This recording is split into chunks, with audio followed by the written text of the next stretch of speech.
नमस्कार बच्चों। तो सभी बच्चों का बहुत बहुत स्वागत है इस टॉपर विंग प्लेटफॉर्म पर। है ना? चलिए, तो अपन बॉटनी की क्लास शुरू करें।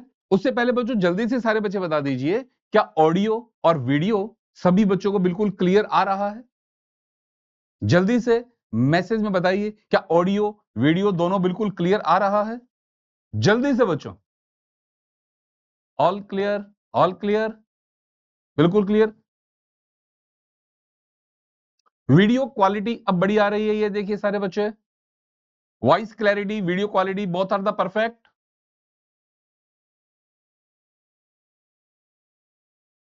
हाँ बच्चों, मैं चेक कर रहा हूं। हाँ, सभी का थम्स अप आ रहा है। चलिए, सारे बच्चे जल्दी से जुड़ जाइए। ऑडियो वीडियो बहुत क्लियर है, सभी का थम्स अप आ रहा है, लगातार आ रहा है। गुड गुड, बहुत अच्छे, बहुत अच्छा बच्चों, गुड।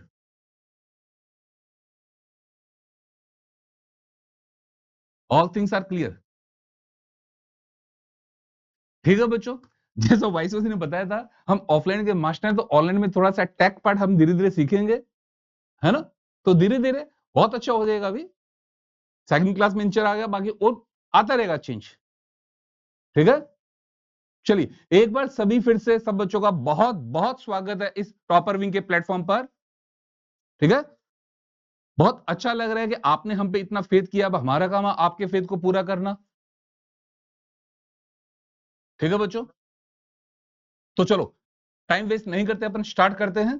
तो आज अपन जेनेटिक्स का पहला चैप्टर शुरू करेंगे। चैप्टर का नाम है MBI, molecular basis of inheritance. हमारा चैप्टर है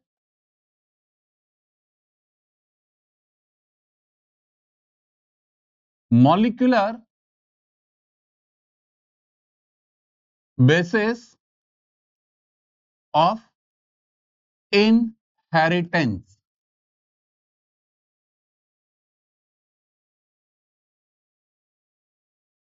चलिए, तो इस चैप्टर में हम सबसे पहले बात करते हैं न्यूक्लिक एसिड। ये फुट ऐसा क्यों रहा है, कहीं पतला कहीं मोटा? चलो कोई बात नहीं, तो अपन बात करते हैं न्यूक्लिक एसिड। तो सबसे पहले इस न्यूक्लिक एसिड की डिस्कवरी की बात करते हैं। ये न्यूक्लिक एसिड कब डिस्कवर हुआ था, कैसे डिस्कवर हुआ था, और इसको सबसे पहले किसने डिस्कवर किया था, है ना? तो ये जो न्यूक्लिक एसिड है, इस न्यूक्लिक एसिड को सबसे पहले किसने देखा था? Friedrich Miescher. कब देखा था? 1869। ये जो मिशर साहब थे, फ्रेडरिक साहब क्या कर रहे थे, इन्होंने क्या किया, इन्होंने एक पस सेल ली। पस सेल क्या होती है, सब बच्चे जानते हैं। पस सेल किसको कहा जाता है? WBC। जो पस सेल है, पस सेल किसको कहते हैं? WBC को। तो ये जब WBC को एनालाइज कर रहे थे, जब पस सेल को ये एनालाइज कर रहे थे, तो इस पस सेल का जो न्यूक्लियस था, इस पस सेल का जो न्यूक्लियस था, न्यूक्लियस के अंदर इनको एक फॉस्फेट रिच सब्सटेंस दिखाई दिया। न्यूक्लियस के अंदर इन्हें क्या दिखाई दिया? एक फॉस्फेट रिच सब्सटेंस। तो न्यूक्लियस के अंदर ये जो फॉस्फेट रिच सब्सटेंस इनको देखने को मिला, कहां देखने को मिला? न्यूक्लियस के अंदर। तो इसको इन्होंने क्या नाम दे दिया? न्यूक्लिन। क्या नाम दे दिया? न्यूक्लिन। न्यूक्लिन नाम क्यों दिया? न्यूक्लिन नाम केवल इसलिए दिया कि कहां देखने को मिला? न्यूक्लियस के अंदर। तो न्यूक्लियस के अंदर जो कंटेंट उनको दिखाई दिया, उसे क्या कह दिया? न्यूक्लिन। क्या कह दिया? न्यूक्लिन। अब दूसरी बात पे गौर करो बच्चों, कि इन्होंने ये सबसे पहले कब देखा?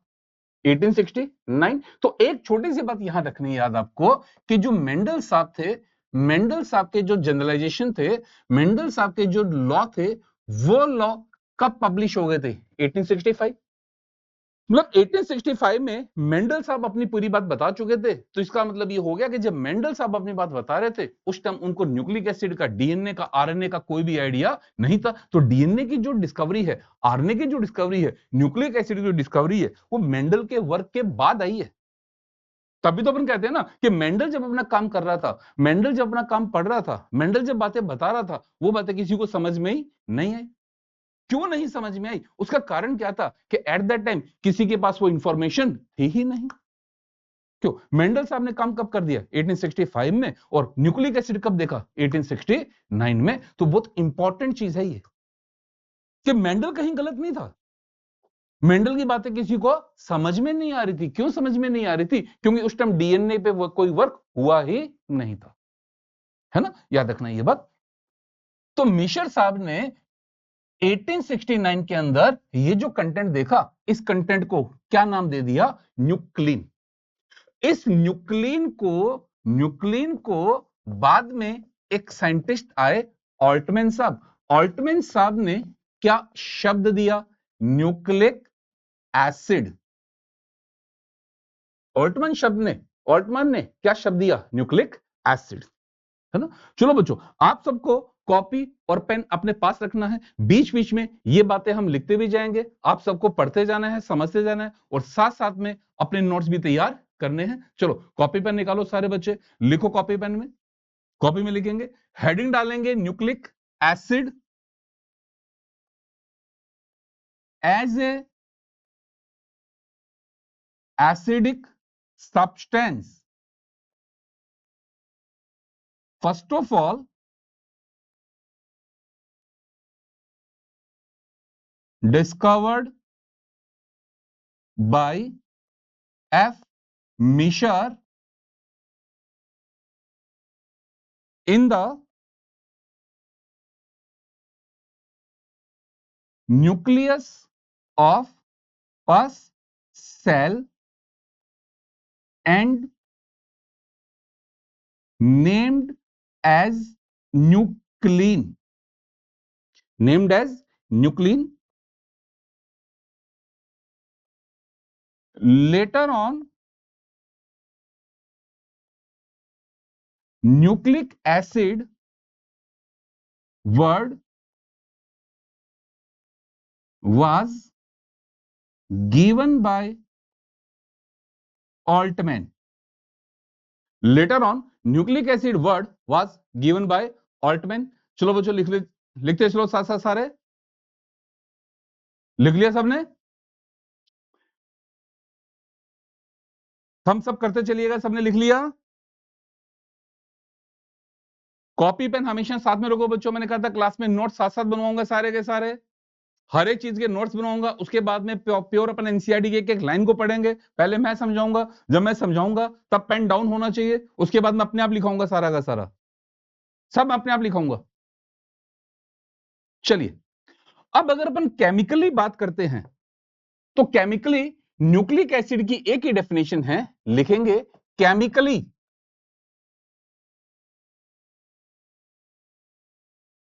It is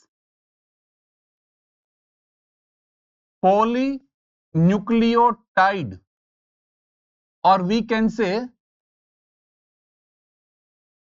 polymer of nucleotide। Chemically बात करते हैं तो केमिकली ये जो न्यूक्लिक एसिड है ये पॉलीन्यूक्लियोटाइड होता है। दूसरे वे में हम क्या कहते हैं? ये क्या है? एक polymer of nucleotide. Polymer of nucleotide.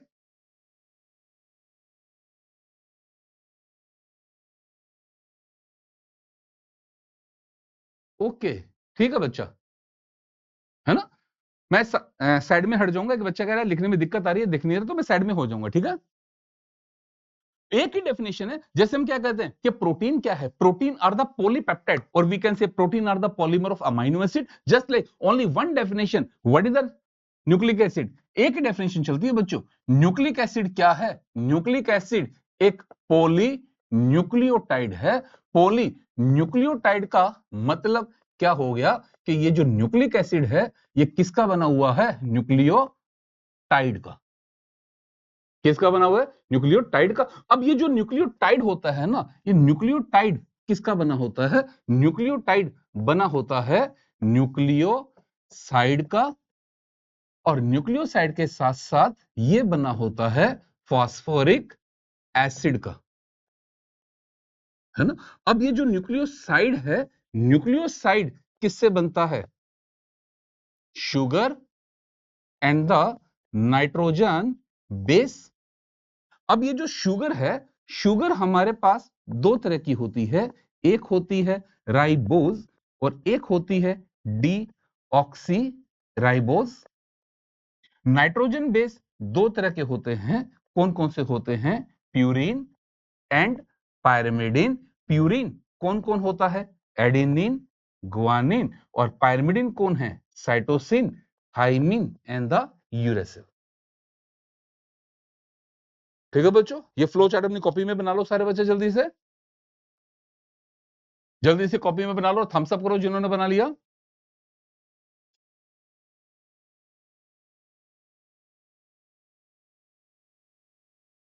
Good good, बहुत अच्छा बच्चे।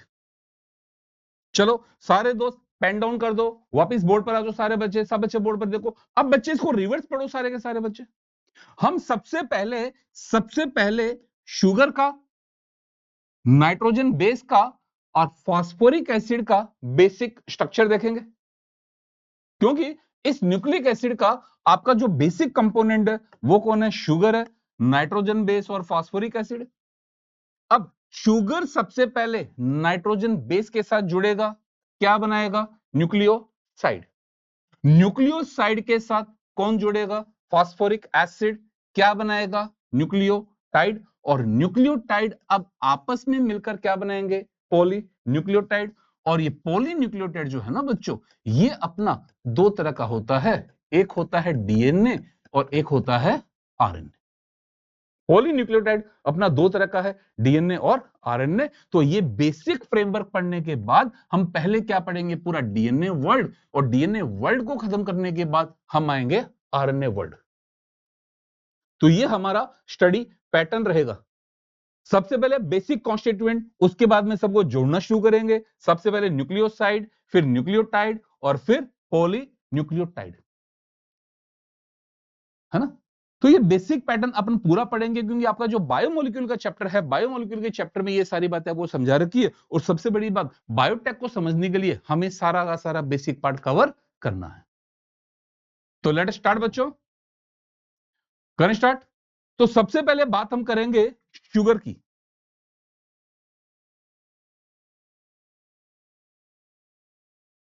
अगर शुगर की बात करते हैं तो न्यूक्लिक एसिड के अंदर जो शुगर होती है, ये एक 5 कार्बन शुगर होती है। कौन सी शुगर है? 5 कार्बन। याद रखना, न्यूक्लिक एसिड में 5 कार्बन शुगर है। 5 कार्बन शुगर का मतलब पेंटोज शुगर है। कौन सी शुगर है? पेंटोज। ये 5 कार्बन शुगर यहां पर दो तरह की है, एक है राइबोज और एक है D oxy ribose. Ribose sugar जो होती है, राइबोज शुगर हमको आरएनए में मिलती है और इसका फॉर्मूला होता है C5H10O5। वहीं डीऑक्सीराइबोज शुगर डीएनए में मिलती है और इसका फॉर्मूला है C5H10O4। दोनों रट लीजिएगा बच्चों, ये आपके बायोमोलिक्यूल चैप्टर में आता है, राइबोज का और डीऑक्सीराइबोज दोनों का फॉर्मूला, है ना। अब इनकी स्ट्रक्चर बनाते हैं। तो ये जो राइबोज शुगर है, राइबोज शुगर में कार्बन कितने हैं? 5 हैं। इन 5 कार्बन में से 4 कार्बन एक ऑक्सीजन के साथ मिलकर रिंग बनाते हैं, और जो पांचवा कार्बन होता है ना, ये पांचवा कार्बन है ना, रिंग के बाहर होता है। जो पांचवा कार्बन होता है ना, वो रिंग के बाहर होता है। 4 कार्बन ऑक्सीजन के साथ मिलकर क्या बनाएंगे? रिंग बनाएंगे। इस रिंग में कार्बन नंबर 1 पर, कार्बन नंबर 2 पर, कार्बन नंबर 3 पर और कार्बन नंबर 5 पर क्या प्रेजेंट है? OH। इसका मतलब यहां पर 4 OH है। कितने OH है? 4 OH है। कहां कहां है? 1 पर है, 2 पर है, 3 पर है और 5 पर है। ठीक है। अब इसी राइबोज शुगर में से मैं एक छोटा सा काम करता हूं, कोई ज्यादा बड़ा काम नहीं करूंगा। इसी राइबोज शुगर में से मैं ये जो सेकंड नंबर वाला OH है ना, कौन सा? सेकंड वाला। तो सेकंड वाले OH में से मैं ऑक्सीजन को हटा देता हूं। जो सेकंड वाला OH है, सेकंड वाले OH में से मैंने क्या किया? एक ऑक्सीजन को हटा दिया, है ना। तो क्या किया बच्चों? देखो मैंने, ये कौन सी शुगर थी मेरे पास? राइबोज। इस राइबोज शुगर से मैंने क्या किया? ऑक्सीजन को हटा दिया। जब ऑक्सीजन को हटा दिया तो क्या बन गई मेरे पास? Deoxyribose. वर्ड को समझने की कोशिश करो। डी ऑक्सी राइबोज क्या कह रहा है कि राइबोज शुगर से ऑक्सीजन को हटा दिया गया, तो हटा दिया गया तो क्या बन गया? D oxy ribose. तो जो हमारी राइबोज शुगर है वो किस में मिलती है? आरएनए में। डीऑक्सीराइबोज डीएनए में। राइबोज का फॉर्मूला, डीऑक्सीराइबोज का फॉर्मूला, दोनों क्लियर है। और दोनों के स्ट्रक्चर में कोई डाउट किसी बच्चों को? हाँ बेटा बोलो, कोई डाउट? नोट कर लिया सब बच्चों ने कॉपी में? नोट करते ही थम्स अप करते चलो सारे बच्चे। जैसे आपने नोट किया थम्स अप करो, जो डाउट है वो टाइप करते चलो, डाउट को टाइप करते चलो और कॉपी में नोट करते चलो। ये तो जनरल बातें होगी, सब बच्चों ने पढ़ा हुआ है, बचपन से पढ़ते आ रहे हो कि आरएनए में राइबोज शुगर है, डीएनए में डीऑक्सीराइबोज शुगर है। अब हम एक बात पे ध्यान देंगे कि डीएनए में डीऑक्सीराइबोज शुगर क्यों आई? क्यों आई? कारण क्या है? तो अगर मैं राइबोज शुगर की स्ट्रक्चर को दोबारा बनाता हूं, तो ये मेरा राइबोज शुगर का स्ट्रक्चर है, जिसमें कार्बन नंबर 1 पर, 2 पर, 3 पर और 5 पर OH था।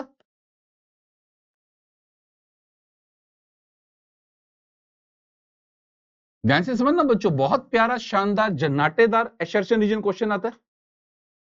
अब क्या होता है कि ये जो कार्बन नंबर 1 होता है, इस कार्बन नंबर 1 पर कौन आकर जुड़ता है? Nitrogen base. जब नाइट्रोजन बेस आकर जुड़ता है तो 1 नंबर का OH कंज्यूम हो जाता है। 5 नंबर कार्बन पर कौन आकर जुड़ता है? Phosphoric acid. तो ये OH भी कंज्यूम हो जाएगा। और 3rd नंबर कार्बन पर कौन आकर जुड़ता है? न्यूक्लियोटाइड। तो ये भी क्या होगा? यहां से कंज्यूम होगा। तो 4 OH थे, 4 में से 1 वाला, 3rd वाला और 5 वाला कंज्यूम हो गया। कौन सा बच गया? सेकंड वाला।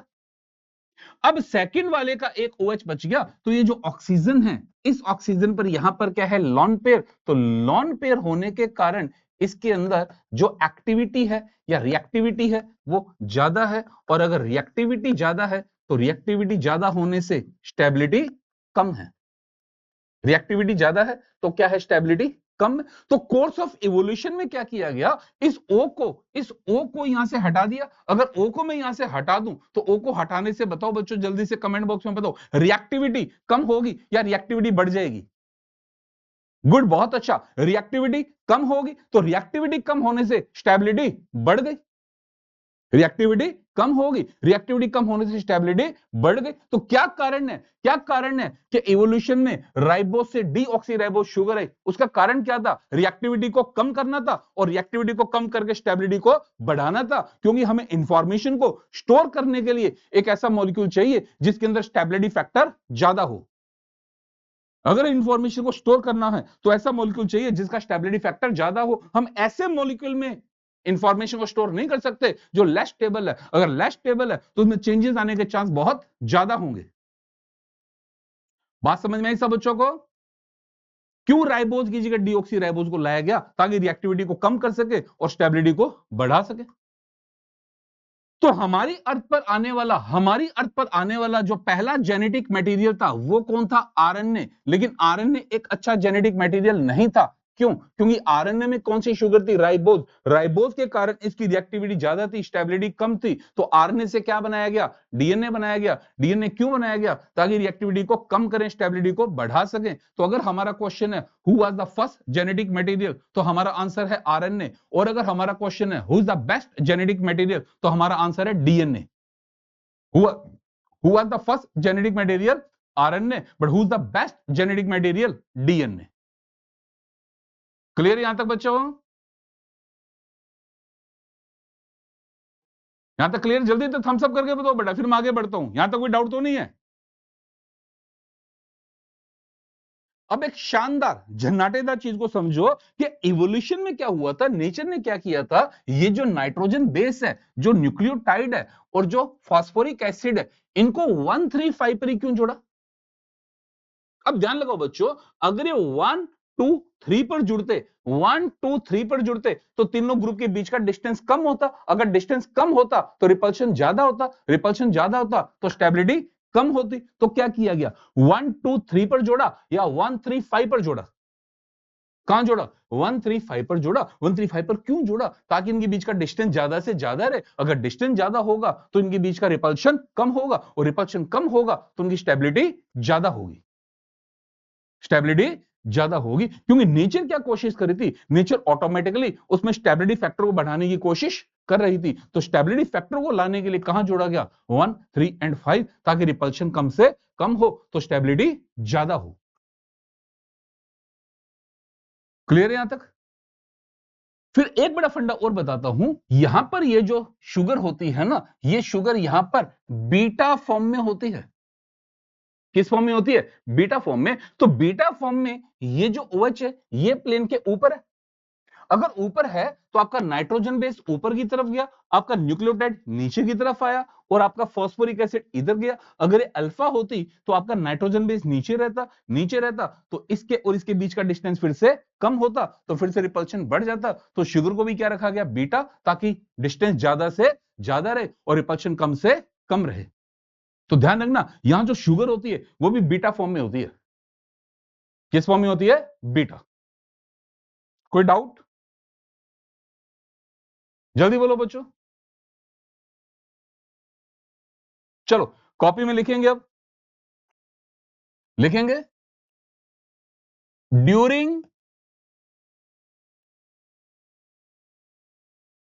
Course of evolution ribose sugar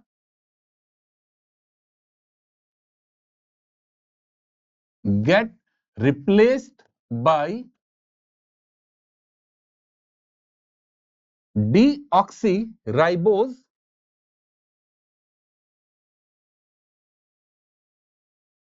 to decrease reactivity and to increase stability. To decrease reactivity and to increase stability. RNA was the first genetic material, but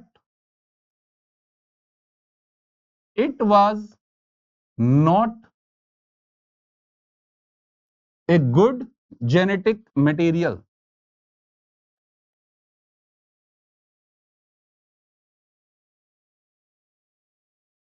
Ribose sugar have a extra 2' OH group. ये बहुत ही प्यारा शानदार assertion reason question है। आपको assertion बना दिया गया कि RNA was the first genetic material, but RNA was not a good genetic material because it's reactivity is high, stability is low. कारण क्या दे देगा कि ribose sugar have a extra 2' OH group. तो बिल्कुल सही एक्सप्लेनेशन है ये।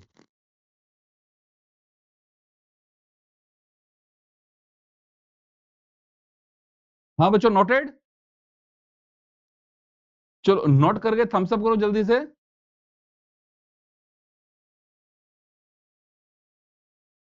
फिर से दोबारा सारे बच्चे बताओ, ऑडिबिलिटी विजिबिलिटी सबको क्लियर आ रही है? ज्वाइनिंग में कोई दिक्कत तो नहीं आ रही है? Picture quality, voice quality, all are perfect?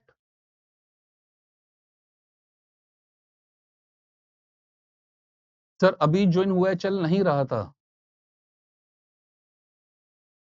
All clear and perfect, good बच्चों, गुड गुड गुड। बात समझ में आई सब बच्चों को? बहुत ही प्यारी चीज निकलकर सामने क्या आई? ये तो सबने पढ़ा था कि आरएनए में राइबोस शुगर है, डीएनए में डीऑक्सीराइबोस शुगर है, लेकिन हमने क्या समझा कि ऐसी क्या जरूरत आई नेचर को एवोल्यूशन के अंदर कि राइबोस की जगह डीऑक्सीराइबोस लानी पड़ी। सब बच्चों को बात क्लियर है यहां तक?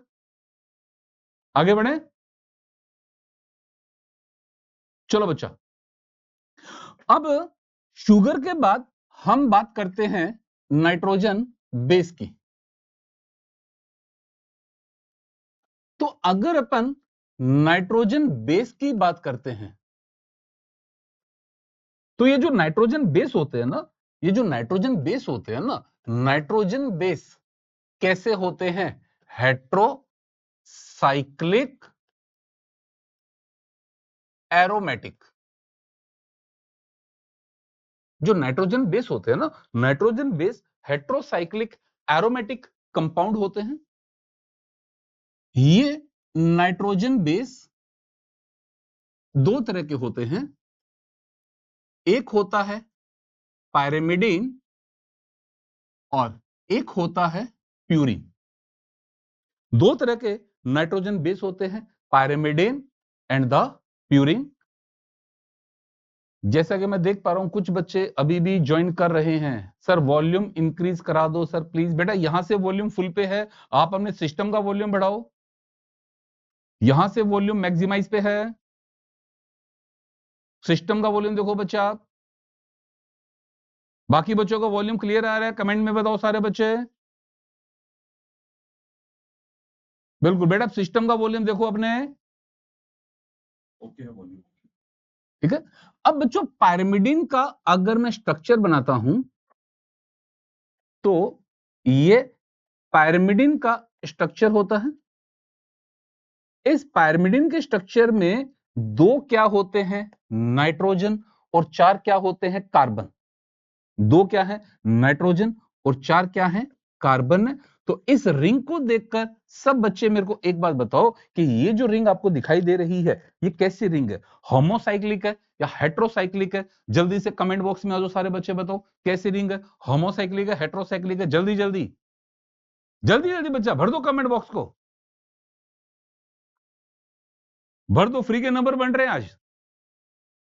गुड गुड, बहुत अच्छे। तो कैसी रिंग है ये? हेट्रोसाइक्लिक रिंग है। और दूसरा अपना केमिस्ट्री लगा के देखो बच्चों, क्या इस रिंग में आपको क्लियर कट एरोमेटिसिटी नजर आ रही है? क्या बिल्कुल क्लियर कट एरोमेटिसिटी नजर आ रही है? तो कैसा कंपाउंड है ये? एरोमेटिक है या एलिफेटिक है? गुड, कैसा कंपाउंड है ये? एरोमेटिक। तो जो नाइट्रोजन बेस होते हैं, नाइट्रोजन बेस कैसे होते हैं? हेट्रोसाइक्लिक एरोमेटिक होते हैं। एरोमेटिक होना भी तो एक स्टेबिलिटी फैक्टर है। एरोमेटिक होना भी तो एक स्टेबिलिटी फैक्टर होता है ना? अब इसी पायरिमिडीन रिंग के साथ, इसी पायरिमिडीन रिंग के साथ अगर अगर अगर एक इमेडोजोल रिंग और जुड़ जाए, एक इमेडोजोल रिंग और जुड़ जाए, तो हम उसे अब क्या कह देते हैं? प्यूरीन। क्या कह देते हैं? प्यूरीन। क्या कह देते हैं हम? प्यूरीन। देखो सारे बच्चे ध्यान से, प्यूरिन में भी क्लियर कट एरोमेटिक नजर आ रहा है सारा। तो नाइट्रोजन बेस जो होते हैं, क्या होते हैं? ये हेट्रोसाइक्लिक और एरोमेटिक कंपाउंड है। दो तरह के हैं, पायरिमिडीन और प्यूरिन। अब बच्चा एक काम करते हैं, पायरिमिडीन को प्यूरिन से कंपेयर करते हैं। तो जो पायरिमिडीन होता है, पायरिमिडीन कैसा होता है? Single ring. पायरिमिडीन जो होता है वो सिंगल रिंग होता है, जिसके अंदर 6 मेंबर होते हैं। 6 मेंबर में से 4 कार्बन है और 2 नाइट्रोजन है। नाइट्रोजन कहां कहां है? 1 और 3। वहीं अगर प्यूरिन की बात करेंगे, तो प्यूरिन क्या होता है? प्यूरिन डबल रिंग होता है। प्यूरिन में 2 रिंग होती है। कुल मिलाकर इसमें 9 मेंबर होते हैं, और 9 मेंबर में से 5 कार्बन है और 4 नाइट्रोजन है। नाइट्रोजन कहां कहां है? 1, 3, 7, 9। जल्दी से कॉपी में नोट करो बच्चा। ये क्वेश्चन पूछ लिया जाता है कि what is the position of nitrogen in the purine and what is the position of nitrogen in the pyrimidine. तो प्यूरिन में नाइट्रोजन कहां है, प्यूरिन में नाइट्रोजन कहां है 1 3 7 9 और पायरिमिडिन में कहां है 1 एंड 3। क्लियर है सब बच्चों को यहां तक? जल्दी से बताओ, क्लियर है बच्चों? नोटेड? बताते रहो बेटा, थम्स अप करते रहो ताकि मेरे को भी लगे तुम भी जाग रहे हो, ताकि मैं भी जागता रहूं तुम्हारे साथ साथ। जागते हुए पढ़ना है। मंजिल बड़ी है, मेहनत भी बड़ी है, सपने भी बड़े हैं, क्योंकि टैग लाइन है डॉक्टर। उस टैग लाइन को लेके रहेंगे हम। रुकना नहीं है, थकना नहीं है। नीट 2027 तक कुछ भी सोचना नहीं है, पढ़ते रहना है, पढ़ते चलना है। जब तक वो टैग हमारे आगे नहीं लग जाता, जब तक मेडिकल कॉलेज नहीं मिलता, तब तक पढ़ते रहना है। अब ये जो प्यूरिन होता है, ये प्यूरिन बच्चा दो तरह का होता है, एडेनिन एंड गुआनिन। और पायरिमिडिन जो है वो तीन तरह का है, यूरेसिल, थाइमिन एंड साइटोसिन। अब एक छोटा सा काम करते हैं, अपन इनका इंडिविजुअल स्ट्रक्चर याद ना करके अपन नाम याद करते हैं, इनका इनका नाम याद करते हैं। What is the adenine? लिखना है 6 amino purine. What is the guanine? Guanine क्या है?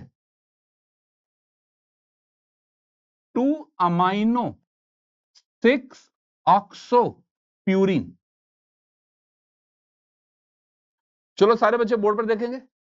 सबसे पहली बात दिमाग में लाओ कि एडेनिन एक प्यूरिन है।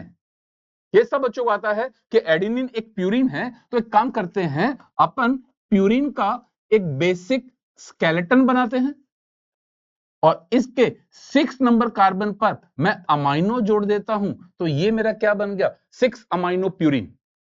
क्या बन गया मेरा? 6 अमाइनो प्यूरिन। 6 अमाइनो प्यूरिन क्या है मेरा? एडेनिन है। इसी तरह से मैं गुआनिन की बात करूं तो सब बच्चों को पता है गुआनिन भी एक प्यूरिन है। तो मैंने प्यूरिन का बेसिक स्केलेटन बनाया, इसके बाद मैंने यहां पर ऑक्सो जोड़ दिया, यहां पर अमाइनो जोड़ दिया। तो क्या बन गया मेरा? 2 अमाइनो 6 ऑक्सो। तो ये क्या बन गया मेरा? गुआनिन। स्ट्रक्चर याद मत करो, नाम याद करो।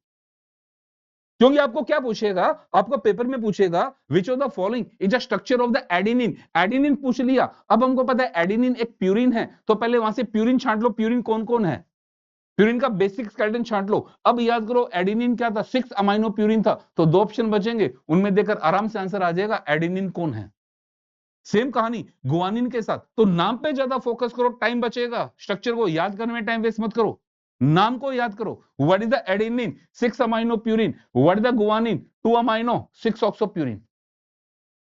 इसी तरह से इधर आते हैं, what is the uracil? Uracil is the 2,4 di oxo pyrimidine.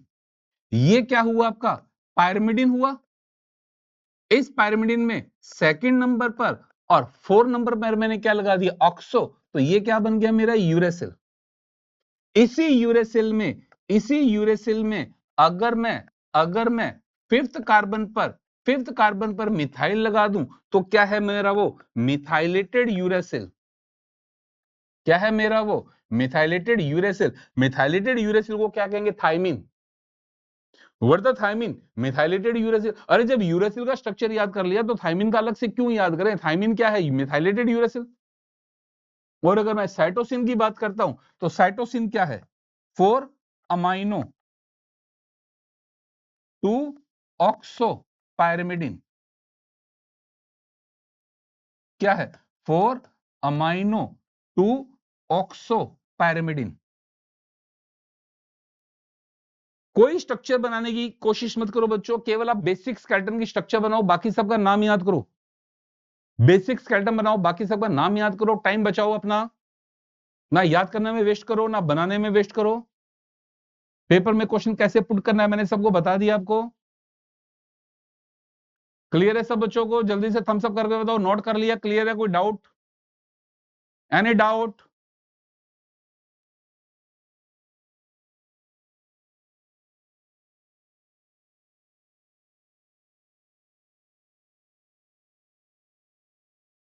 चलो बच्चों आगे बढ़ जाएं, आगे बढ़े। तो अब मैं डीएनए और आरएनए दोनों को एक साथ स्टडी करता हूं।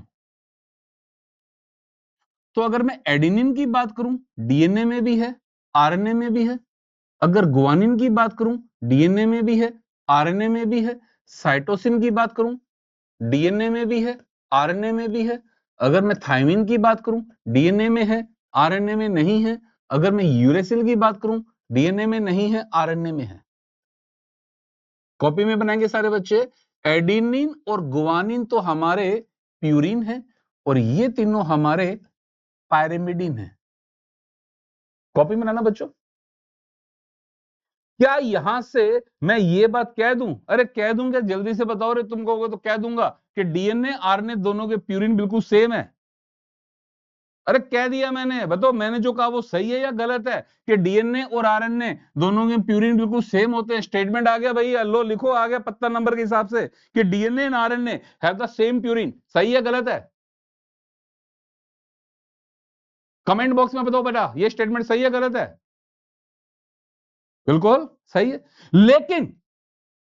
लेकिन क्या मैं ये कहूं कि डीएनए और आरएनए दोनों के पायरिमिडिन एग्जैक्टली सेम है? क्या मैं कह सकता हूं?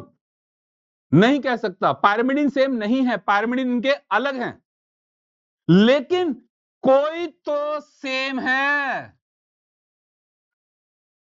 कोई तो सेम है। तो यही तो एनसीईआरटी कहती है, एक लाइन लिखो सारे बच्चे, among the pyrimidine, among the pyrimidine cytosine is common between DNA and RNA. Among the pyrimidine cytosine is common between DNA and RNA. अब बच्चे खूब सारे डाउट लाते हैं, सर प्यूरिन भी तो कॉमन है। अरे भैया प्यूरिन तो बिल्कुल ही सेम है, तो बात ही नहीं करेंगे। जो बिल्कुल ही सेम है उसका पॉइंट बार बार क्यों रखना है? प्यूरिन तो एग्जैक्टली सेम है, बट हमारा क्वेश्चन है कि क्या पायरिमिडिन एग्जैक्टली सेम है या पायरिमिडिन में थोड़ा सा डिफरेंस है। फिर अगला क्वेश्चन है कि क्या कोई ऐसा पायरिमिडिन है जो सेम है?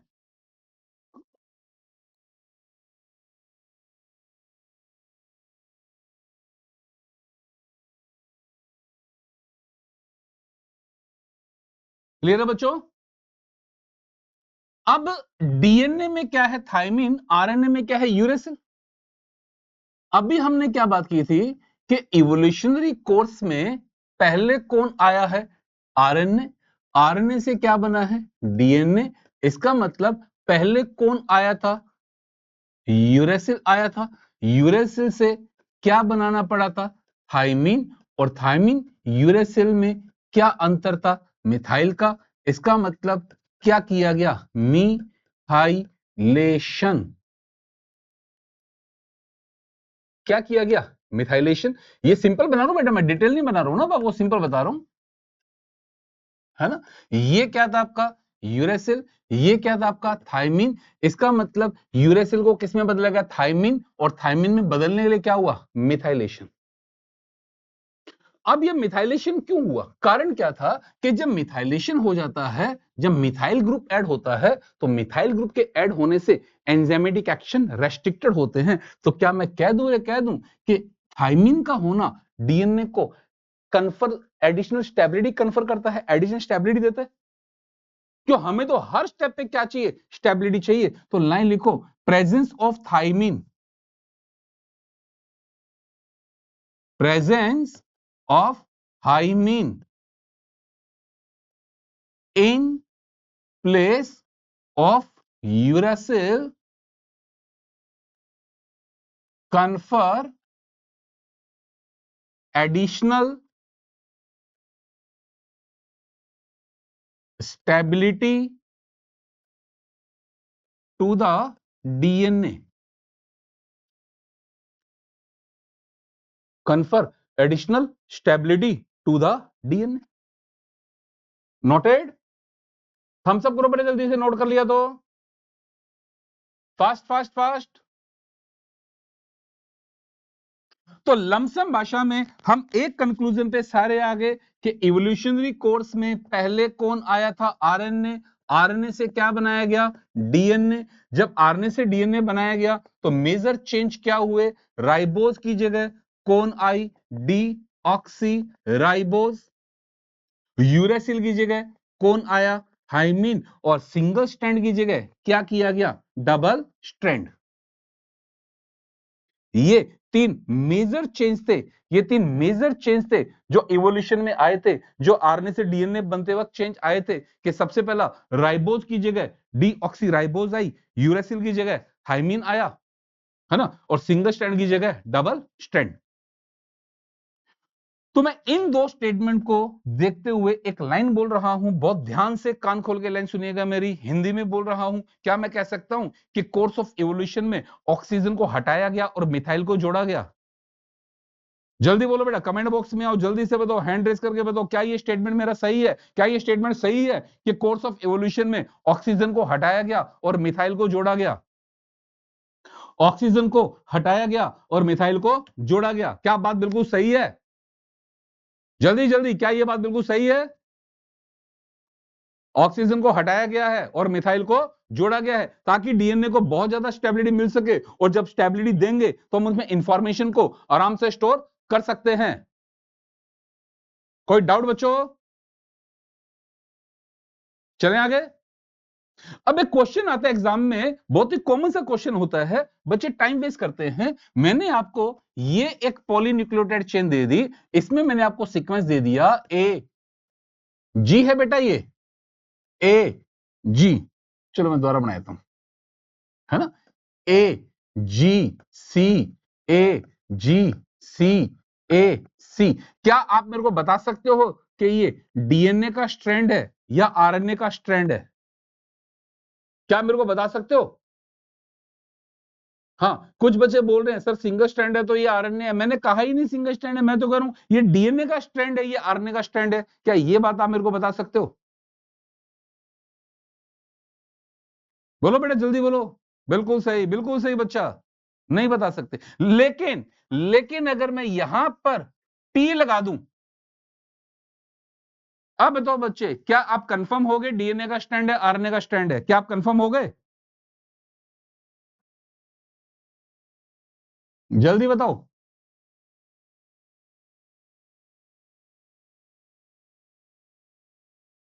कंफर्म हो गए सारे बच्चे?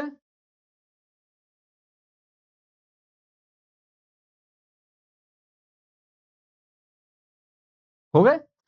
और अगली फेज में मैं यहां से टी को हटाकर यू लगा दूं तो क्या बता पाओगे डीएनए का या आरएनए का है? बिल्कुल सही बच्चा, बता पा रहे हो ना? तो पेपर क्या करता है, आपको नीट ने क्या किया, आपको नीट ने डीएनए दे दिया और डीएनए से क्या पूछा कि डीएनए से बनने वाला जो आरएनए है, आरएनए की सीक्वेंस क्या होगी? अरे क्यों सीक्वेंस में जा रहे हो सारे बच्चे? पहले तो आपको जो चार दिए गए हैं उन चार में से ये देखो रे कि टी किस किस में है, जिसमें टी है उसको हटा दो रे, वो आरएनए हो ही नहीं सकता। कहीं पर भी आपको टी दिख गया वो उड़ा दो, वो आरएनए हो ही नहीं सकता, वो तो डीएनए। तो आंसर ये कहा गया। क्यों सीक्वेंस के चक्कर में जाकर टाइम वेस्ट करना है? पहले तो मेरे को ये पहचानना है कि जो मॉलिक्यूल है वो वास्तव में आरएनए है या नहीं है, और बहुत बड़ा कारण क्या उसका कि मैं क्या देख लूंगा, अगर उसमें टी कहीं दिखाई देगा, टी कहीं दिखाई देगा तो वो आरएनए है ही नहीं, वो तो डीएनए है।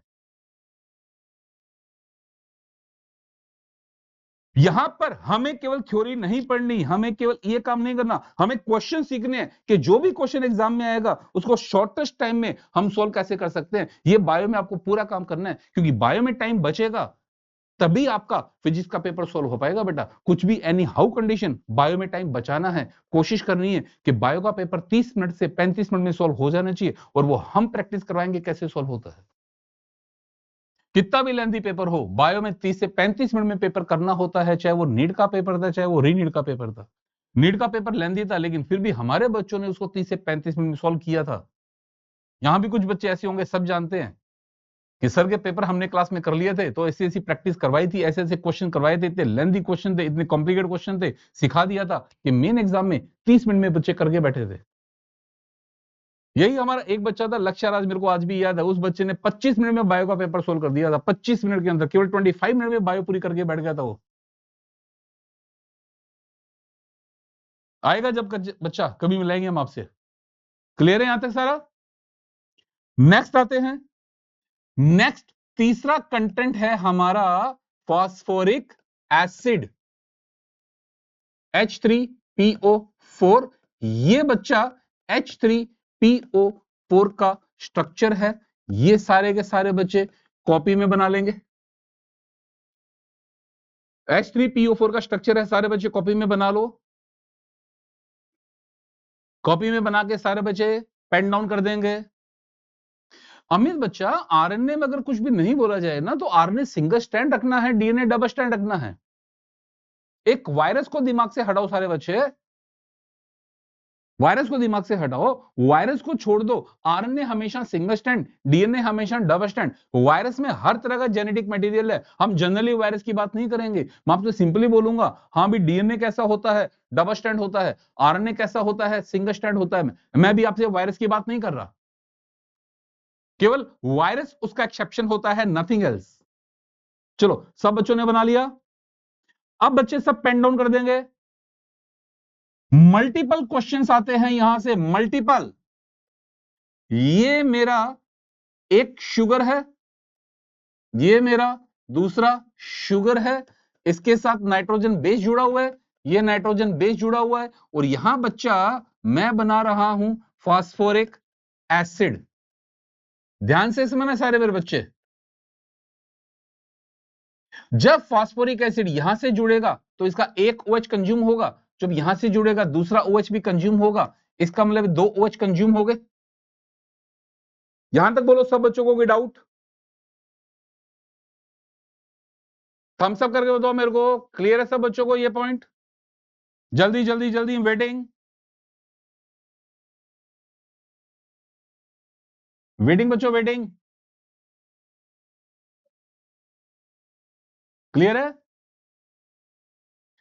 अब ये एक OH बच गया।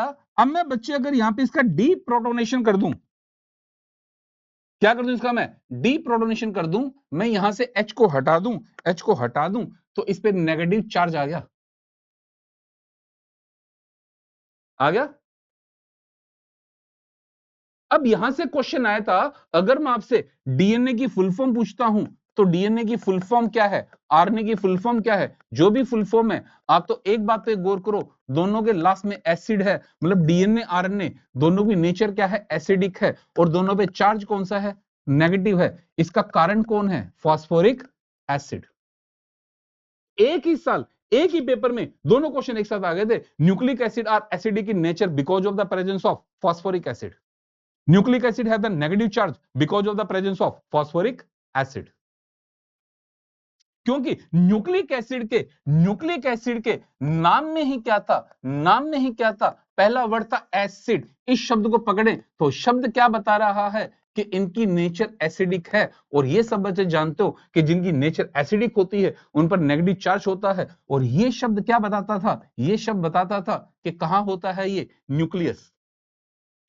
शब्द ही अपने आप में बयां करता है कि इनकी नेचर एसिडिक है, इन पे नेगेटिव चार्ज है, और कहां है, न्यूक्लियस। तो हमारा क्वेश्चन ये था, हमारा क्वेश्चन है कि एसिडिक नेचर का और नेगेटिव चार्ज का कारण कौन है, एसिडिक नेचर का और नेगेटिव चार्ज का कारण कौन है, फास्फोरिक एसिड। अब दूसरी लाइन, क्या इन पर नेगेटिव चार्ज है, नेगेटिव चार्ज होने का मतलब न्यूक्लिक एसिड एक एनाइन है। अगर मैं इस एनाइन को इलेक्ट्रिक फील्ड में रखता हूं, तो क्या ये इलेक्ट्रिक फील्ड में मूव करेगा या नहीं करेगा, मूव करेगा। क्या है, एनाइन है, तो एनाइन किधर जाएगा, एनोड। एनाइन किधर जाएगा, एनोड। ये बात दिमाग में अच्छे से फीड कर लो बेटा, बायोटेक तक ये लाइन मेरे पास बार बार काम आएगी कि डीएनए आरएनए दोनों क्या है, एनाइन है, और एनाइन कहां जाता है, एनोड पर। दोनों चार्ज मॉलिक्यूल है, दोनों पर नेगेटिव चार्ज है, दोनों एनाइन है, और एनाइन हमेशा कहां जाते हैं, एनोड। कहां जाते हैं, एनोड। चलो कॉपी खोलो सारे बच्चे, लिखो। DNA and RNA are acidic in nature and have negative charge because of the phosphoric acid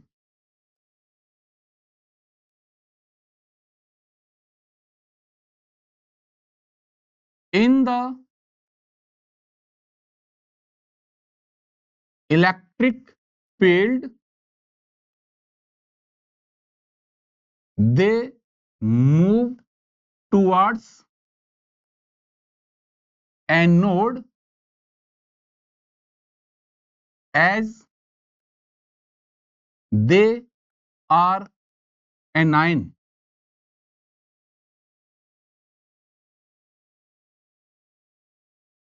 जल्दी से कॉपी में लिख लो दोनों लाइनों को, दोनों लाइनों से मल्टीपल टाइम क्वेश्चंस आए हुए हैं।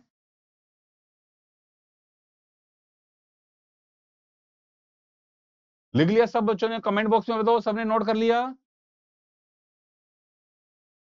मल्टीपल टाइम क्वेश्चन आए हुए इनमें से कि डीएनए आरएनए दोनों एसिडिक नेचर के होते हैं। कारण क्या होता है? फास्फोरिक एसिड, दोनों पे नेगेटिव चार्ज है। कारण क्या है? Phosphoric acid. तो ये एनाइन है। एनाइन कहां मूव करेगा? एनोड। ए को ए से मिलाओ, 4 नंबर पाओ। A9, anode, cation, cathode. कुछ बच्चे कंफ्यूज होते हैं, गुरुजी भूल जाते हैं कि एनाइन एनोड पे आता है, कैटायन कहां आता है। तो ए को ए से मिला दो। एनाइन कहां आएगा? एनोड। कैटायन कहां आएगा? कैथोड। 4 नंबर। तो ये हमारे बेसिक कंपोनेंट थे। बेसिक कंपोनेंट थे। अब बेसिक कंपोनेंट के बाद इनको जोड़ना शुरू करेंगे। तो जोड़ने की कड़ी में सबसे पहली हेडिंग डालेंगे सारे बच्चे, न्यूक्लियोसाइड। न्यूक्लियोसाइड क्या होता है? Sugar plus nitrogen base. क्या होता है? Sugar plus nitrogen base. ये है शुगर। क्या है ये? शुगर। शुगर में यहां पर OH है। चलो मैं यहां दिखा देता हूं, राइबोज मान लेते हैं। यहां भी OH है, यहां भी CH2OH है ना? तो जो नाइट्रोजन बेस होता है, नाइट्रोजन बेस शुगर के साथ हमेशा हमेशा कौन से कार्बन के साथ जुड़ता है? First carbon. और जब फर्स्ट कार्बन पे जुड़ेगा जुड़ेगा तो ये OH बच्चों कंज्यूम हो जाएगा। क्या हो जाएगा? OH कंज्यूम हो जाएगा। OH क्या हो जाएगा? कंज्यूम। तो शुगर के साथ नाइट्रोजन बेस हमेशा कौन से कार्बन पे जुड़ता है?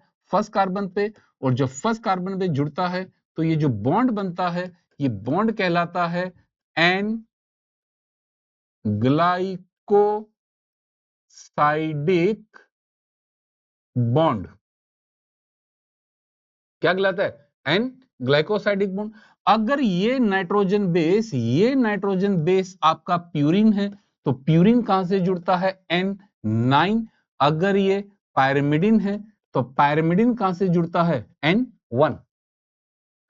अगर प्यूरिन कहां से जुड़ेगा? N9। अगर पायरिमिडिन है तो पायरिमिडिन कहां से जुड़ेगा? N1। अब बच्चे यही कंफ्यूज होते हैं, बच्चे ये भूल जाते हैं, सर जी ये तो याद है, एग्जाम में भूल गए कि N9 किसका था, N1 किसका था। अरे भले आदमी, पायरिमिडिन में N9 है ही नहीं। N9 तो है ही प्यूरिन में। N9 किस में है? प्यूरिन में है, पायरिमिडिन में है? पायरिमिडिन तो मेंबर ही 6 है। मेंबर ही 6। तो ये जो ग्लाइकोसाइडिक बॉन्ड होता है ना बच्चा, ये ग्लाइकोसाइडिक बॉन्ड किस में बनता है? कार्बन में और नाइट्रोजन में। इसलिए क्या कहते हैं? N glycosidic bond. चलो जल्दी से कॉपी में बना लो इसको सारे बच्चे।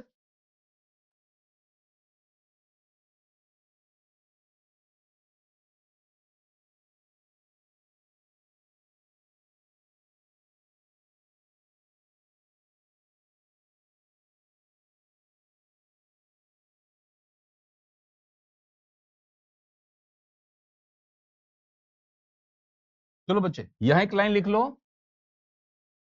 Nitrogen base always attach with first carbon of sugar by an glycosidic bond.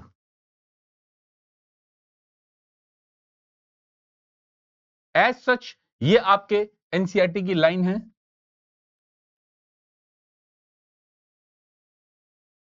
Nucleoside के बाद अब बात होगी न्यूक्लियोटाइड। न्यूक्लियोटाइड क्या है? Nucleotide is the nucleoside plus phosphoric acid. Nucleoside plus phosphoric acid, ये रहा आपका शुगर। शुगर के साथ कौन जुड़ा है?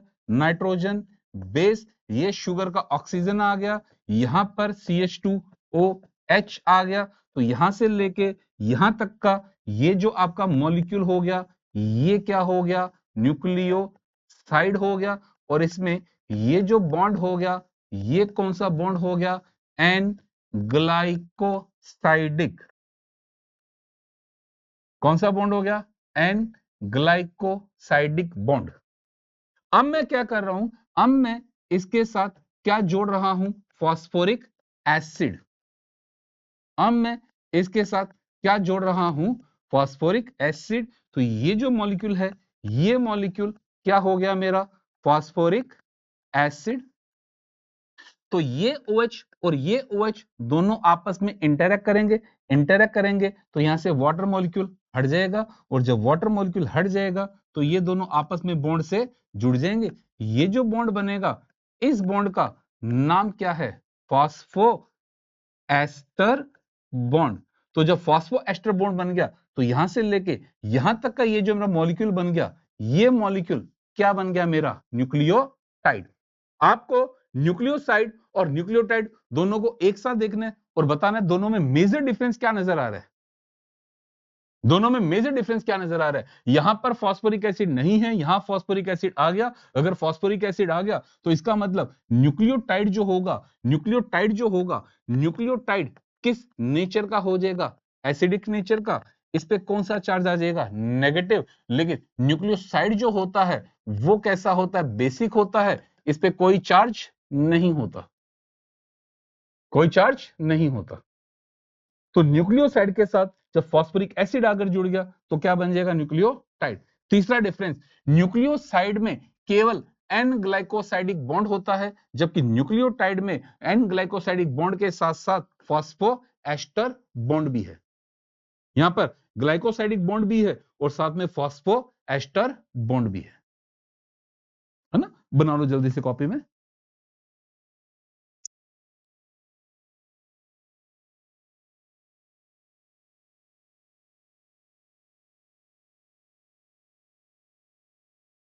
नोटेड बच्चा? तो साइड में एक लाइन लिखेंगे, फॉस्फोरिक एसिड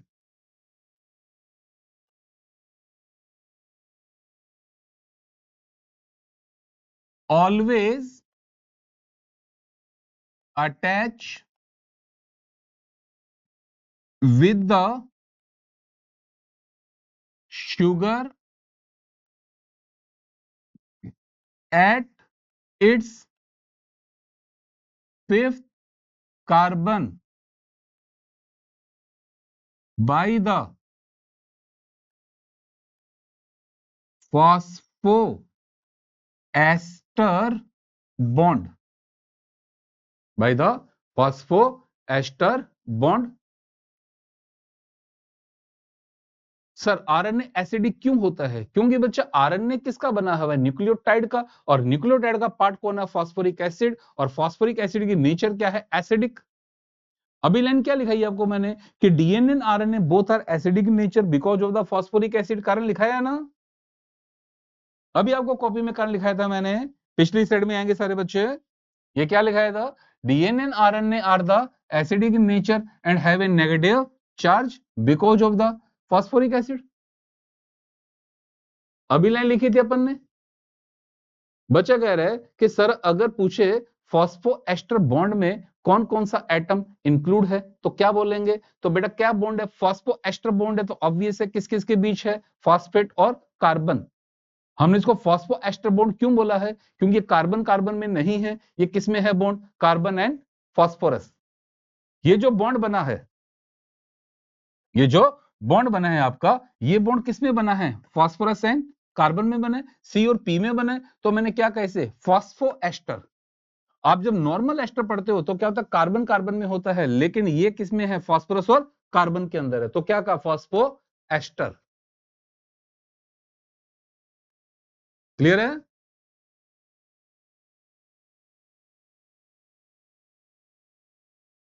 हाँ बच्चों, यहां तक क्लियर है? जल्दी से थम्स अप करके दो, फिर आगे बढ़ते हैं। जल्दी से थम्स अप करो, आगे बढ़ जाओ। अब सब पेन डाउन कर दो, सब पेन डाउन करके बोर्ड पर आ जाओ। अब ध्यान से समझो, ये है आपका शुगर। शुगर के साथ कौन जुड़ा? Nitrogen base. जब शुगर के साथ नाइट्रोजन बेस जुड़ा तो यहां से लेके यहां तक का जो मॉलिक्यूल था, इसको आपने क्या कहा? न्यूक्लियोसाइड। क्या कहा? न्यूक्लियोसाइड। अब इसके साथ मैंने एक फास्फेट जोड़ा, एक फास्फेट जोड़ा, तो ये मेरा क्या बन गया? Nucleoside monophosphate. मैंने एक फास्फेट और जोड़ा, तो ये मेरा क्या बन गया? Nucleoside diphosphate. और मैंने एक फास्फेट और जोड़ा, तो यहां से लेके यहां तक क्या बन गया मेरा? Nucleoside try phosphate. जब एनसीईआरटी पढ़ोगे तो एनसीईआरटी में ये दो टर्म आपको बार बार मिलेगी, एक मिलेगा एनटीपी, एक मिलेगा डीएनटीपी। तो अगर चैप्टर में कहीं एनटीपी लिखा हुआ है तो यहां एनटीपी का मतलब नॉर्मल टेम्परेचर प्रेशर नहीं है भाई। यहां ये एनटीपी नॉर्मल टेम्परेचर प्रेशर नहीं है, यहां एनटीपी का मतलब लिखो सारे बच्चों कॉपी में। एनटीपी का मतलब है न्यूक्लियो साइड ट्राई फॉस्फेट। और डीएनटीपी का मतलब क्या है? Deoxyribonucleoside triphosphate. Special pointing heading डाल के, स्पेशल पॉइंट हेडिंग डाल के इसको पूरा बना लीजिएगा। ये आपको पूरे चैप्टर में बार बार मिलेगा, मॉलिक्यूलर में मिलेगा, बायोटेक में मिलेगा, पूरे चैप्टर में आपको बार बार ये बात मिलेगी, NTP and the डीएनटीपी।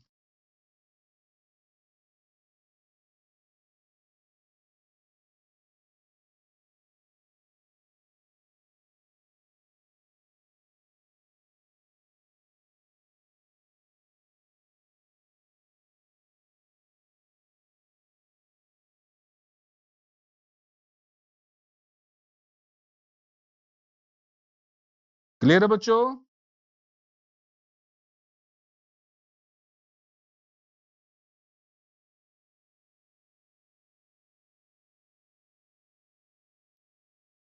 Noted? Noted बच्चा? ध्यान रखना, इन दोनों को अच्छे से रख लीजिएगा। अगर आरएनए बनाना है तो क्या आता है? एनटीपी। डीएनए बनाना है तो डीएनटीपी। जब हम आरएनए बनाएंगे तो क्या आएगा? एनटीपी। और जब डीएनए बनाएंगे तो क्या आएगा? डीएनटीपी। रिमेंबर। चलो बच्चा पार्टी, हेडिंग डालो, naming of nucleoside and nucleotide. Naming of nucleoside and nucleotide. यहां पर पहले, यहां पर पहले मैं आरएनए की बात करूंगा। आरएनए की बात मैं करूंगा तो अभी तक की थ्योरी में क्या डिस्कस हुआ कि आरएनए में राइबोज शुगर है, और यहां पर एडेनिन है, गुआनिन है, साइटोसिन है और यूरेसिल है। ठीक है? चलो सारे बच्चे पेन डाउन कर दो, बाद में नोट कर लेना। अगर मैं आरएनए की बात करता हूं, एडेनिन है, गुआनिन है, साइटोसिन है और यूरेसिल है। जब ये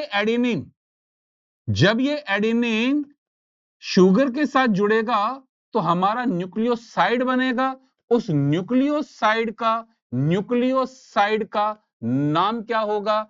एडिनोसाइन, गुआनोसाइन, साइटिडीन, यूरिडीन। अब बच्चे पूछते हैं गुरुजी ऐसा क्यों हुआ? ऐसा इसलिए हुआ भाई मेरे, क्योंकि ये दोनों प्यूरिन हैं, प्यूरिन के लिए इन यूज होता है, ये दोनों पायरमिडिन हैं, पायरमिडिन के लिए इडीन यूज करना पड़ा। क्यों यूज करना पड़ा मेरा बच्चा? कि साइटोसिन के नाम में पहले से इन आ रहा था, साइटोसिन के नाम में पहले से इन आ रहा था, तो इसके सफिक्स को थोड़ा सा बदलना पड़ा, बदल के क्या कर दिया गया? इडीन। क्या कर दिया गया? इडीन। तो अगर मैं बात करता हूं एडेनिन, तो एडेनिन बच्चा एक नाइट्रोजन बेस है, और यही बात मैं करता हूं एडिनोसिन, तो एडिनोसिन एक न्यूक्लियोसाइड है। बहुत शानदार डिफरेंस है, और नीट में क्वेश्चन देगा था ये,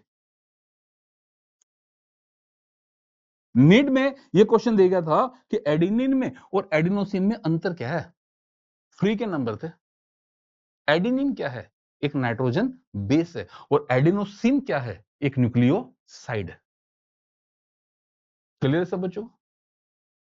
अब इसी एडिनोसिन के साथ जब फॉस्फोरिक एसिड आकर जुड़ जाएगा, फॉस्फोरिक एसिड आकर जुड़ जाएगा, तो क्या बन जाएगा? ये न्यूक्लियोटाइड, और न्यूक्लियोटाइड को हम नाम क्या दे देंगे?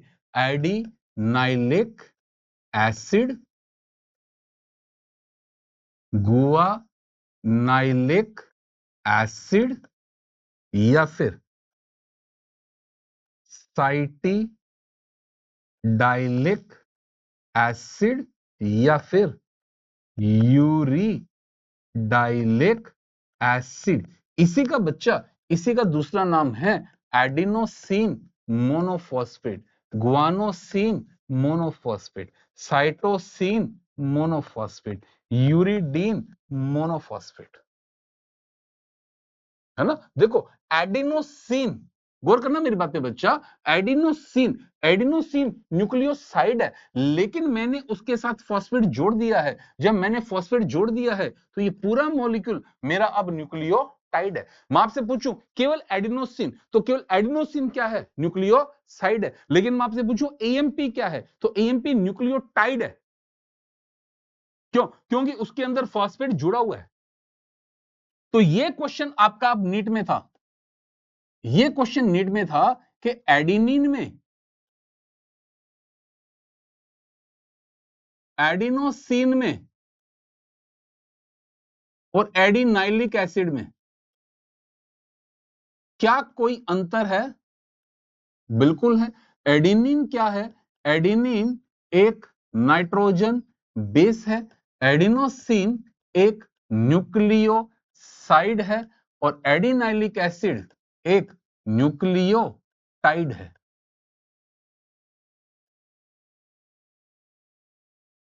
2026 में यह क्वेश्चन पूछ दिया गया, 2026 में यह क्वेश्चन पूछ लिया गया था। ठीक है?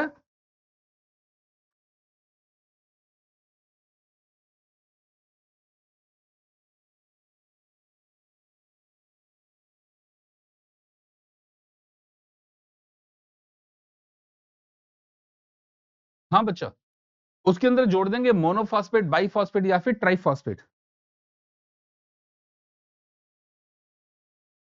नोटेड? नोटेड बोल जाओ, जल्दी से बताओ,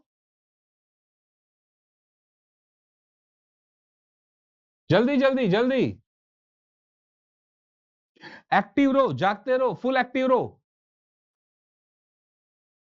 नोट्स अपन को कॉपी में साथ साथ बनाने हैं, मैंने कहा था ना, प्रॉमिस किया था, नोट्स कॉपी में साथ साथ बनवाऊंगा, साथ साथ नोट्स तैयार करोगे। सब काम साथ साथ करना है, कोई काम डिले नहीं करना।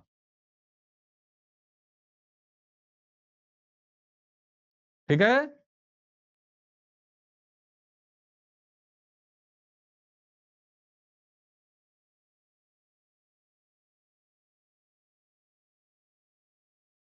चलो बच्चों, आरएनए के बाद अब बात करेंगे डीएनए की। कुछ सेम कहानी है, कोई ज्यादा चेंज नहीं है। डीएनए में कौन सी शुगर है? D oxy ribose. इसको हम स्मॉल डी से दिखाते हैं। और क्या है? Adenine, guanine, cytosine and thymine. कोई बड़ा अंतर नहीं है। नाइट्रोजन बेस क्या हो गया? Adenine, guanine, cytosine, thymine. बस आप यहां जब इसका न्यूक्लियोसाइड बनाओगे तो साथ में स्मॉल डी जोड़ दोगे। क्या जोड़ दोगे? Small D. तो क्या बन जाएगा? D adenosine, D guanosine, D cytidine, D thymidine. ये स्मॉल डी आपको अपने आप क्या बताएगा कि यहां पर कौन सी शुगर है? डी ऑक्सी राइबोज शुगर है। और इसी का जब न्यूक्लियोटाइड बनाओगे सेम कहानी आएगी बच्चों। स्मॉल डी जुड़ जाएगा, डी एडी नाइलिक एसिड, डी गुआ नाइलिक acid, D साइटी डाइलिक acid, D हाइमी डाइलिक acid. इसी को शॉर्ट में D AMP, D GMP, D CMP या फिर डी टीएमपी। एक ही बात है। ठीक है, चलो जल्दी से नोट कर दो।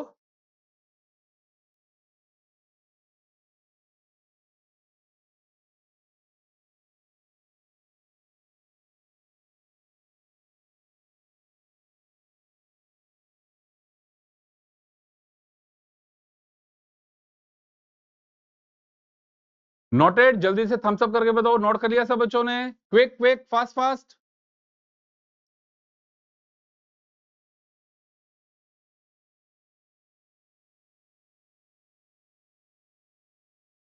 गुड गुड गुड गुड, बहुत अच्छा बहुत अच्छा। कम एक्टिव है बच्चे, फुल एक्टिव रहो।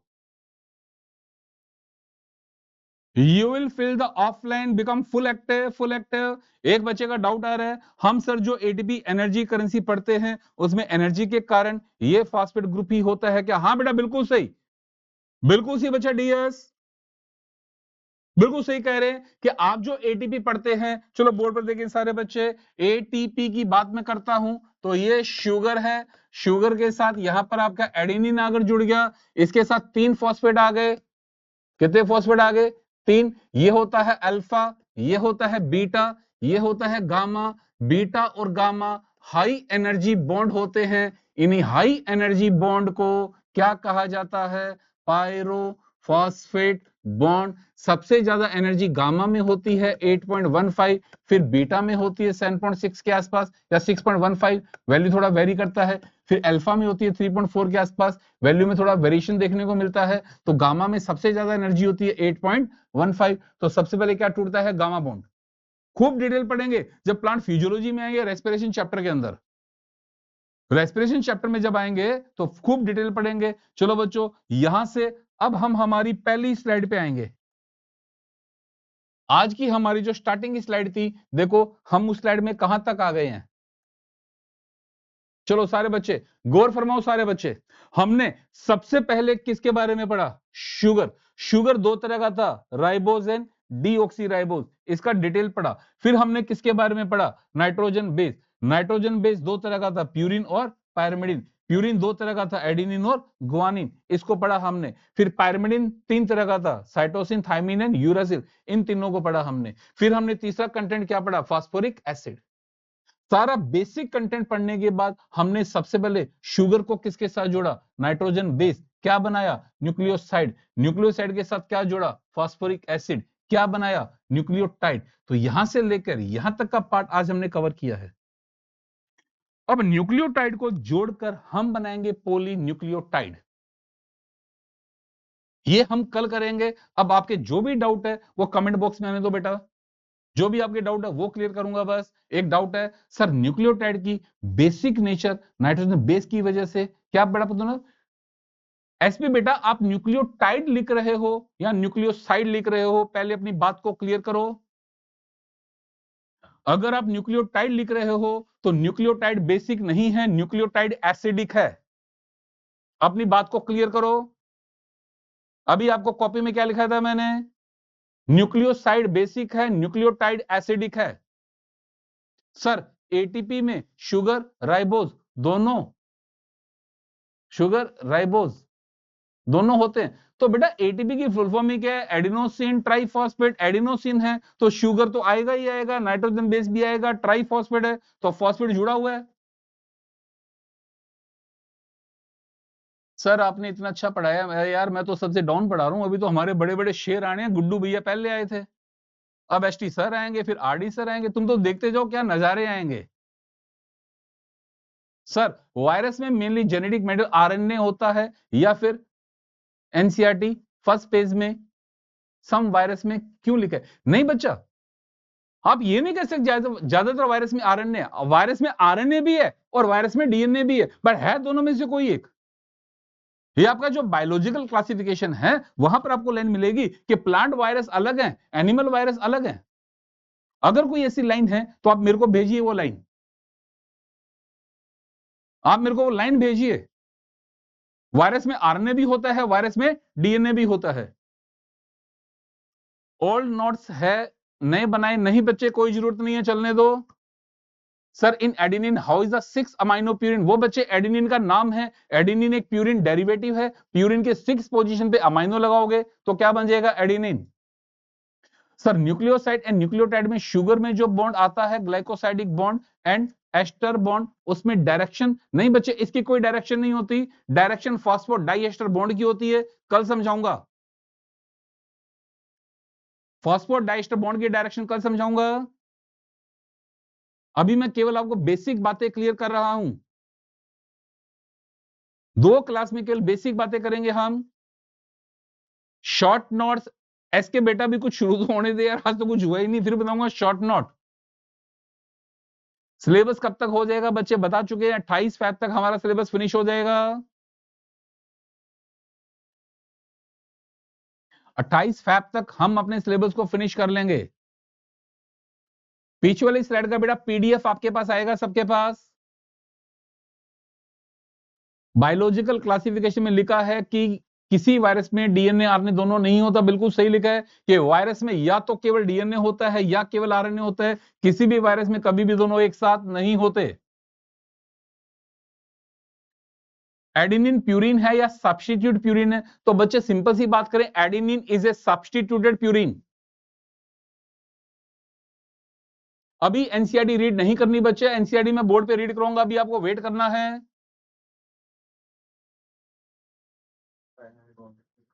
Y don't able to chat? क्यों बच्चे आप चैट कर सकते हो, आप आपस में चैट नहीं कर पाएंगे, आपको आपस में चैट करने की परमिशन नहीं मिलेगी, आप हमसे चैट करो। आपस में डिस्कस नहीं करना, टाइम वेस्ट नहीं करना, हमसे डिस्कस करो अपने डाउट। आपकी आपस की चैट ब्लॉक है, हमसे चैट करो आप। सर मेरे मैसेज दिख रहे हैं? हाँ भी डीके बिल्कुल क्लियर बेटा, लश्कारे मारे तेरे मैसेज।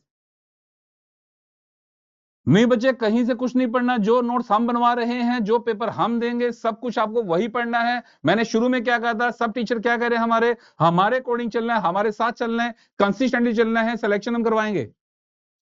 अब दो ना पे सवार नहीं होना है। कहीं भी आपको हमसे सीनियर टीचर नहीं मिलेंगे, ये हमारी गारंटी है बच्चा। आप हमारे साथ चलो,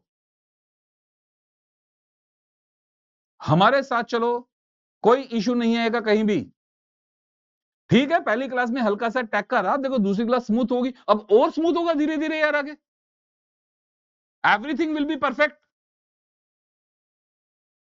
सर नोट्स छूट गए हैं, कोई बात नहीं बेटा, आपके पास अभी पीडीएफ सारा आ जाएगा, पीडीएफ सारा आ जाएगा, आप उसमें से बना सकते हो। उसके बाद भी कुछ हो तो आप मेरे से डायरेक्ट कन्वर्सेशन कर लीजिएगा, आप मेरे से डायरेक्ट बात कर लीजिएगा, डायरेक्ट कन्वर्सेशन कीजिएगा, वहां मैं आपकी हेल्प कर दूंगा। सर डीपीबी वगैरह, डीपीबी बेटा अभी लोड होना शुरू हो जाएगी, सब आप ऐप पर एक्टिव रहो, सब कुछ आपको ऐप पर मिलेगा, everything will be find on the app.